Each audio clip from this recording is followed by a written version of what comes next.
Katie Harrison, Maggie Sue, and Neil Berquist, along with Rui Maximo, to talk about the relationship between exchanges and token projects. Thank you.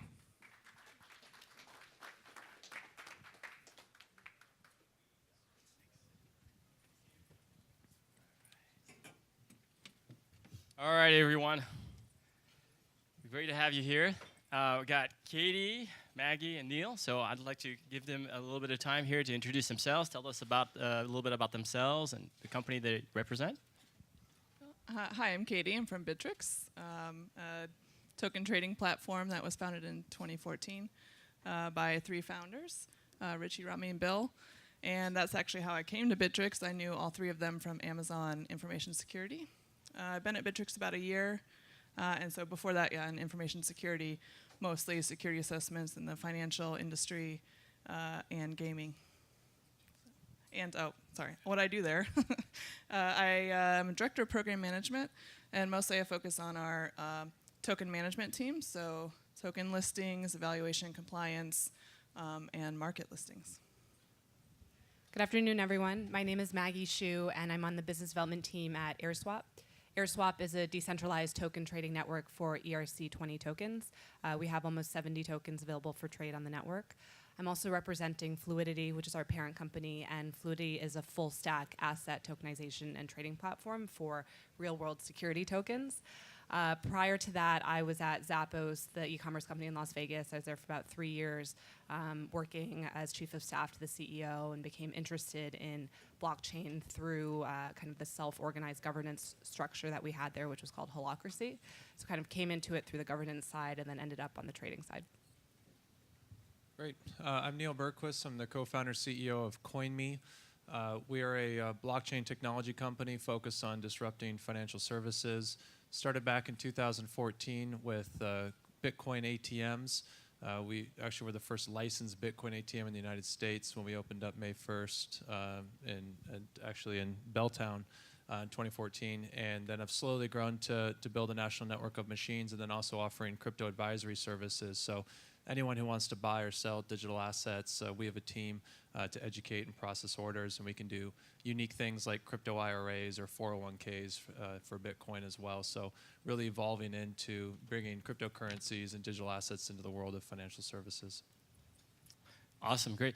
So what I'll be doing is I'll be scanning the room, see if anybody has any questions, but I'll go ahead and start with some questions. So feel free to raise your hand, and I'll jump to you if you have any questions. So let's start with tokens and exchanges. What's the relationship there? I mean, some people create tokens, other people will create exchanges. Can you talk a little bit about that, please? Well, as an exchange, we list tokens. So we have a very robust and rigorous evaluation process that we go through in order to decide what gets listed on the platform. And we are a US-based company, so we follow US regulations, including securities analysis. So we have that compliance piece where you have to not be a security to be listed on the platform. But our evaluation process starts by just looking at the team and looking at their histories and backgrounds, looking at the visors, and we basically are looking for legitimacy and that the projects will be around for a year or more. We look at their code quality on GitHub, and we look at do they have features developed? Have they met their milestones? And we actually require utility of the token on the platform before it can be listed. So utility in this case means you have to be able to use the token on the platform for a primary function that was marketed to users, and it has to be on mainnet and available to users. And so we go through this process. We look at community as well, which is really important to know, are people interested in this project? Are they interested in how they use it? Is there, it's not just numbers, like how many people you have in your Telegram channel. Are people engaged in the process? There's varying degrees of these types of projects as well. One thing doesn't disqualify you. The only thing that does is if you're a security. And then others is like a range, of qualities that we look for. And if your project is, doing good for the environment or, charities, and you don't have as much community-based, we weigh different factors. And really, we're just trying to promote innovation on the blockchain. and we support token projects by listing them on the exchange. So we're actually not an exchange. We don't have a listing program. We approach it a little bit differently. So we do have a similar compliance check. We make sure that it's not a security token, that it's a utility or consumer token. And we also check to make sure there are no outstanding criminal investigations. But after that, pretty much anything can be available for trade on AirSwap as long as it's ERC20 and as long as there's what's called a market maker or a maker. That's essentially someone who wants to buy or sell the token. And so it's a true peer-to-peer design. We also don't have fees, which I think is pretty important. We're really trying to be decentralized, and to think of something like an eBay where you want to sell something to someone else. This is going from wallet to wallet. It's, we'd never take custody. And so in that sense, our thought is we could have lots of tokens available on the network. We're growing more and more every day. We don't want to restrict it by having that listing program. So a little bit of a different approach. Yeah, and for CoinMe, CoinMe is actually essentially an exchange through kiosks and crypto advisors. But then we also have a subsidiary that did a token sale last fall, so we also are in the token camp and are big fans of Bittrex, having gotten listed there in March. And it is a very strong process when compared to a lot of the non-US exchanges that try to list tokens. So, for us, exchanges are a really important piece of our ecosystem because we have token purchasers located all around the world. And all we do is give them the token, and then they can exchange them through us, through our kiosks, or through our crypto advisors. But they also need a bigger marketplace. And so exchanges provide that liquidity and ongoing market awareness for us to drive utilization at our crypto ATMs and for our rewards. That's what UpToken does. Is it's a rewards program for our customers. So it's important that our customers also have additional channels to redeem those rewards over time. So I think there's maybe part of the conversation too is the relationship between tokens and exchanges in the United States and the relationship everywhere else. You definitely need to take that into account, thinking about where you build your business or where you're located. Obviously, the legal departments drive a lot of the strategies here. Excellent, thank you. So you guys touched it on a little bit on this. There's centralized exchanges, that's Bittrex, and decentralized AirSwap. Can you guys talk a little bit about the pros and cons, both technical as well as business aspects to it? So I think, I think decentralized is the way to go. That's why I got into blockchain. I think centralized crypto exchanges are like the ultimate centralized entities because they are essentially your bank. You're putting your money in there. You're trusting that they'll take your money. They're a broker. They actually make the exchange and then they settle. So they're like the opposite of what we should be doing. I do think, though, that they offer a number of benefits that decentralized exchanges today just don't have. One is liquidity, right? So the liquidity on the centralized exchanges is far and above beyond what the decentralized exchanges are doing today. The second one is the fiat on and off ramp. So as we talked about in the stablecoin panel, at some point you have to get out of your crypto or you have to get into your crypto. How do you do that? And really that's tough in the decentralized space. And then I think the third and fourth one was KYC, so actually having some sort of KYC AML process. And then the last one, actually that'll come to me, I forgot it, but that's important, and we're actually adding that at AirSwap. So we didn't have that, and that was something that a lot of people requested. We're adding that, and I think that makes us competitive there. Oh, the fourth one is just like usability. So a lot of the decentralized exchanges just aren't easy to use experiences, and I think it's really important to have a really good user interface. Yeah, I think decentralized exchanges have a difficult challenge ahead, and I think there's a lot of people trying, and I do agree decentralization is a great part about blockchain in the crypto space. For a centralized exchange, we focus on the security aspect. We focus on protecting our customers and customer support. We've actually really ramped up our customer support now, and we provide 24-hour support and 1-hour SLAs, and we really focus on that. And we're able to list a lot of tokens. So we support 31 unique blockchains and over 200 different tokens. And in order to do that, you have to have a lot of people, and you have to spend a lot of time engineering those products to work on a centralized exchange. It'd be much harder for a decentralized exchange to do that. So we focus really on those areas: security, customer support, maintaining regulations, especially in the US space, And so, we're really there to protect our customers and offer a fair and robust experience.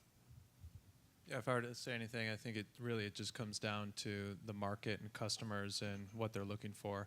Reality is not everyone's a computer scientist or understands exactly how cryptocurrencies work and how blockchains work. So having a really easy to use user interface is paramount, whether you're centralized or decentralized. And there's some advantages to having a really simple to use interface as a centralized exchange, because you take control of a lot of the things that otherwise the user will have to be mindful of as well. So I think it's good to have options in the ecosystem, because there's a lot of different people that have a lot of different preferences. I think if I were to say, I think a lot of the early adopters are really the ones pushing a lot of the decentralized exchange efforts, and probably more of the mainstream is more comfortable not touching any of the security protocols and letting someone else, trust that. But probably at the end of the day, it does come down to what consumers trust and really what they want to do long term. So fascinating to see it play out. Excellent, thank you. So there's been a lot of talk today about utility tokens versus security tokens. Now, just want to clarify for the audience, they're both ERC20 tokens, but what they represent is different. So any plans, so currently you guys support utility tokens. Any plans for supporting security tokens in the future? Well, I don't have any official announcement, but we are looking at pursuing, a regulated space and securities tokens. But at this time, yes, we only list utility tokens, and we have a strong process that analyzes each of the tokens against that on a continuous basis, as well, to make sure that we're not listing securities. And if we do, we'd have a very different process and monitoring in order to do that. So we are definitely looking at that. We're planning on having a fully compliant security token trading network in the fall. We really think this is the way that industry is going, and you're unlocking everything from real estate to private equity to private company stocks. This is something that it's going to take a lot of work. A lot of people are working on it, and there are a lot of unanswered questions, but it's something that we will have through our parent company Fluidity. We're partnered with a broker-dealer, and we'll have a fully compliant security token platform. Yeah, and for the crypto ATMs and the crypto advisors, we don't have any intention of moving into the security space. I think that we see value in cryptocurrencies being used as a medium of exchange between people and entities, and also being a safe store of value. I think the safe store of value problem is being solved by a lot of these stable tokens. But then when you have these stable tokens on a blockchain with the easy user interface, people can start using them in their everyday life. And I think it's going to be really interesting to see, once you start getting into these emerging markets, how they're going to use them, because you're really solving a lot of those human problems, those human needs of having a safe store of value that's not subject to inflation, having a medium of exchange that's not controlled by potentially a corrupt centralized entity. So it's going to, we see more about cryptocurrencies as, their utility being money. And so that's really where we focus on as a company. Excellent. So there's been a lot of talk this year also about ERC 721, which is a different standard for tokens. It's a superset of the ERC20 token. So if you've heard of CryptoKitties, then that's what it is. It's ERC 721. So curious, any plans there to support that standard as well, that token standard? We know of it, and we can support it if there's demand for projects. So basically, if there's a project out there that's using it that has demand for their token and has utility, then we can get it into our listing process and evaluate that going forward. But we have the technology to support it. I think very similar answer. One of our advisors, Bill Ty, is actually working on a project where they're taking individual endangered species and tokenizing them. So you could buy a token for crocodile somewhere. And so that's pretty exciting, because I think it's helping connect that real world bridge, but then I guess you trade it. So I don't know exactly how that works at that point, but you can support that. So I think if there were interest for things like that, we would definitely support it. Yeah, it's not currently on our roadmap. Excellent. So Neil, you just launched your 50th ATM, right? Is that correct? I think 68. 68. Something like that. Oh, congratulations. Wow. All right. Well, it's nice. So I'm curious, what is your strategy for placing a new ATM? What are the logistics that you have to work through to decide this is the great spot for placing an ATM. Is Anastasia here? Because she can speak to that. Essentially, so we do KYC on all of our customers, so we know who our customer is. So it's obviously the marketing group loves that, because then if you want to find more customers, you can identify who your target customer is, look at census data, and then figure out where there's more people like your customers.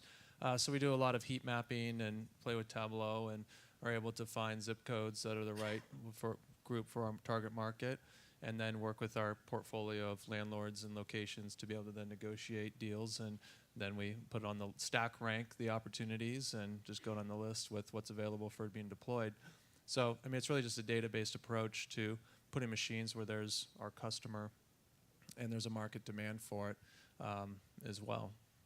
Excellent. And so it's not just in the state of Washington, it's throughout the United States? Yeah, for as far east as Louisiana, California, up to Washington, and then we just put one out in Spokane. So crypto ATMs are interesting. I mean, they're actually relevant in a highly digital world because they're instant. You can go to the machine, get enrolled, and buy right then and there.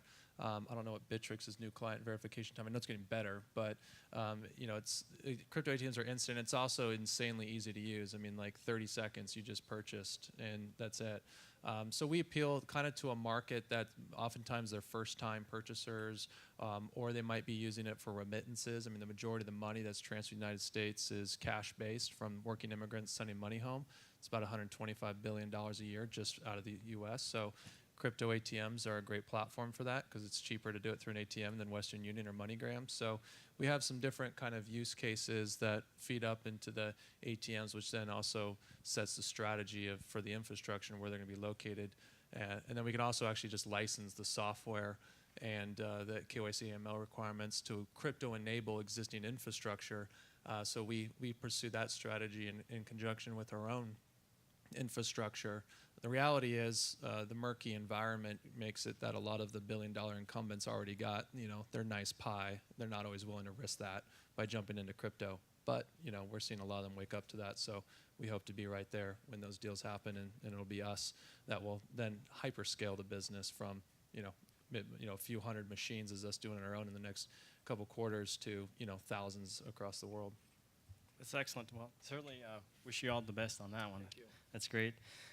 So let's jump back about exchanges. I mean, this is an important aspect where security is extremely important, right? So, what keeps you at night? What are some of the security concerns and risks that you have to worry about and mitigate? If you'd like to. Oh, Katie, would you like to? Sure. So security is on the forefront of what we do every day. I mean, our three founders are all heavy in information security, and they're very conservative, and so we have one of the most secure environments I've ever seen.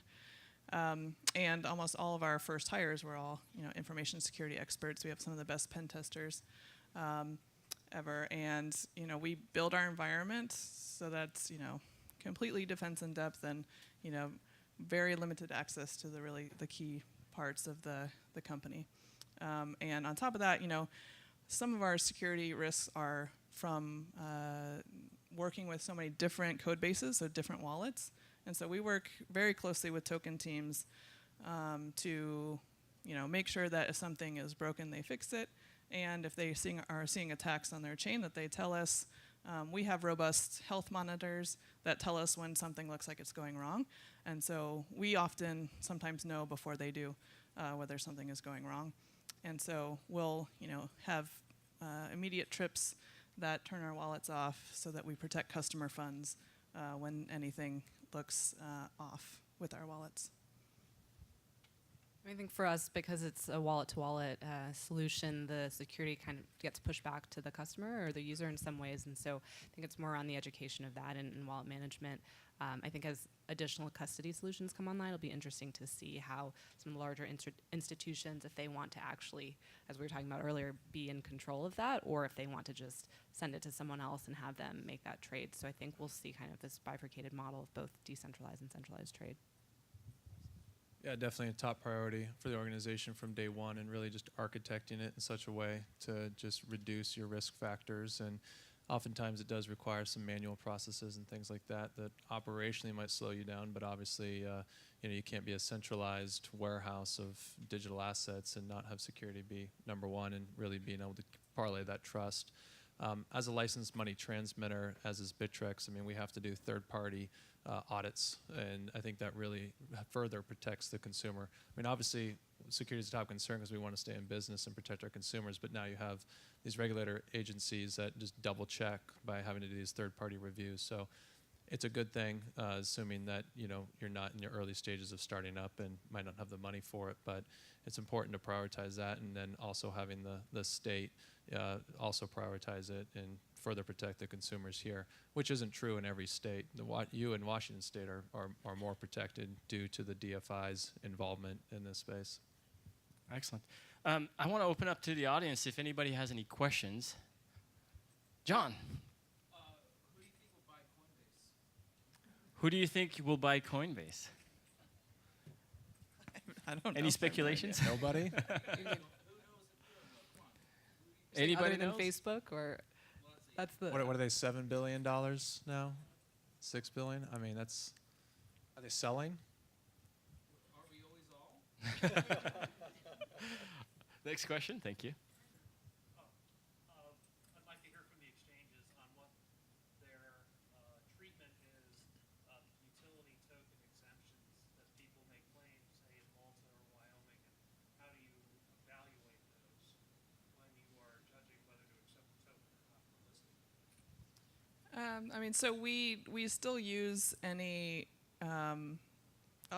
all the U.S. regulations. That's sort of just another piece of information for us. So we rely on coin teams. They do give us a legal memo on their analysis of whether they're security or not.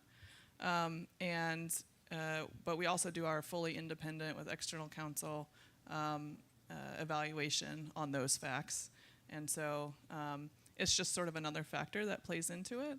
And if we're comfortable and our lawyers are comfortable listing it and we think it has full utility, then we'll list it. And if there's problematic features or something that maybe indicates that this would be construed as a security, then it goes in sort of a riskier pile. And those are times when we have to maybe go back and forth a lot or take time or maybe not list that token. Excellent. One last question in the back. Thank you. ERC20 token prevention, and which of course has sort of become the de facto standard. I'd love to hear if exchanges are working with the good old-fashioned standards organizations. I am on the committee for the International Standards Organization. They've been working almost 2 years now on standards. Same with IEEE, I work with them as well. And but it's curious. So I wear that hat, and I talk to those people. But those people I don't think are in this room. So I'm just wondering if exchanges, if you guys deal with those folks, or if that's just something that hasn't been made yet. Yeah, I'm not aware. There might be someone in our organization that does meet with the standards groups. I haven't, and my team hasn't. But I think that there's a lot of opportunity there. ERC20s are very easy for us to list, and they take 5 minutes to launch. But we are seeing a lot more new chains coming out that we have to support, and so it's all new code on their wallets. And a lot of times we have to help them with building a wallet that is suitable for an exchange. So you'd be surprised sometimes that, we get address and get balance and being able to do basic things on a wallet to allow for health checks aren't there. And so we actually spend a lot of time with token teams and their development teams to build more robust wallets. And so I think that is definitely an area where it could be improved to provide standards. Well, this is what you will need to be able to work on an exchange. And these features are also sort of good standards for a healthy wallet and infrastructure anyway. So I think that would be a great opportunity. Great, thank you. I want to thank my panelists, Katie, Maggie, and Neil. Thank you. Thank you. Everybody.